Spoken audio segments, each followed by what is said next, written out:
Бала кезімнен бастап осы қолөнермен айналысып жатырмын. Өзімізге фартук тігетін кішкентай кезімізде школға. Енді қазір мінекей өзімнің кішкентай қызыма школға баруға школьный форма тіктім өзімнің биыл.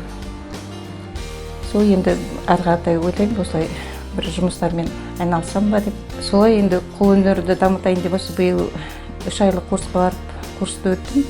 Үкіметтің көмегі болғанына ризамын. Өзім күніне бір көрпенің енді тігемін. Постельный белье тігіп жатырмын. Табақ астына қоятындарды тігіп жатыр. Өзім қалта, қоржын, сондайларды тігемін.